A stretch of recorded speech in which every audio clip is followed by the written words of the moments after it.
আজকের ভিডিওতে আমি তোমাদের সাথে একটা মজার বড়া রেসিপি শেয়ার করব। অবশ্যই বড়া রেসিপিটা তোমরা একবার হলো ট্রাই করে দেখবে, আর এই বড়া রেসিপিটা তোমাদেরও অনেক ভালো লাগবে। তো ভিডিওটা শুরু থেকে শুরু করছি। হ্যালো এভরিওয়ান, আসসালামু আলাইকুম। সবাই কেমন আছো? আশা করি সবাই ভালো আছো। আলহামদুলিল্লাহ, আমিও ভালো আছি। এখানে আমি পেঁয়াজ কুচি, কাঁচা মরিচ কুচি, আদা কুচি, ধনিয়া কুচি করে রেখে দিয়েছিলাম। এখন একটা ভুলে এগুলোকে আমি নিয়ে নিয়েছি, আর এগুলোতে আমি এখন সিদ্ধ করা নুডলসটা দিয়ে দিব।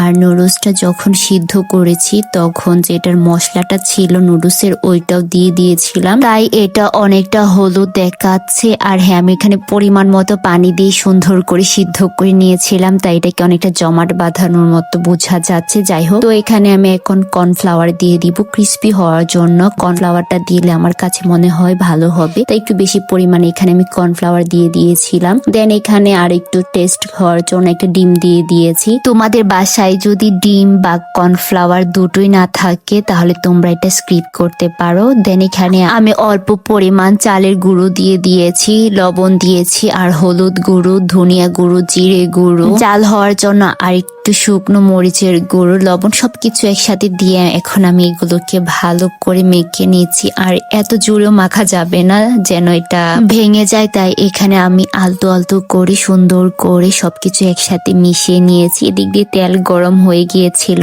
তাই এক এক করে বড়াগুলো দিয়ে দিচ্ছিলাম। সন্ধ্যার নাস্তায় বা সকালের নাস্তা, বিকেলের নাস্তা, যাই বলো না কেন, এই নুডলসের বড়াটা খেতে কিন্তু সবাই অনেক বেশি পছন্দ করে। তোমরা একবার হলো এটা ট্রাই করবে, কারণ এটা অনেক সময় দেখা গিয়েছে বাচ্চারা একরকম করে নুডলস খেতে পছন্দ করে না। তখন যদি তোমরা ভিন্ন ওয়েতে, ভিন্ন রকম ভাবে যদি বাচ্চাদের সামনে এটা দাও, তাহলে বাচ্চারা খেতে কিন্তু অনেক বেশি পছন্দ করবে। তো এই জন্য এটা আমি সুন্দর করে বাচ্চার জন্য বানিয়ে নিচ্ছিলাম। তো এইটা এখন ভাজা সুন্দর করে হয়ে গিয়েছে। আর হ্যাঁ, ব্রাউন কালার করতে হবে আর মিডিয়াম করে ভাজতে হবে, তাহলে কিন্তু এটা অনেক বেশি খেতে সুস্বাদু হবে। আমাদের বাসায় বা বাড়িতে যাই বলি না কেন, যখন মেহমান আসে, তাড়াহুড়ো পড়ে যায়, তখন এই বড়াটা আমরা বানিয়ে দিই। মেহমানরা খেয়ে অনেক সন্তুষ্ট হয়ে যায়। আর আমরা কিন্তু প্রায় সন্ধ্যায় নাস্তাটা বানিয়ে থাকি, আর বাচ্চারা এটা কিন্তু অনেক বেশি পছন্দ করে। তাই ভাবলাম তোমাদের সাথে আজকে ভিডিওটা শেয়ার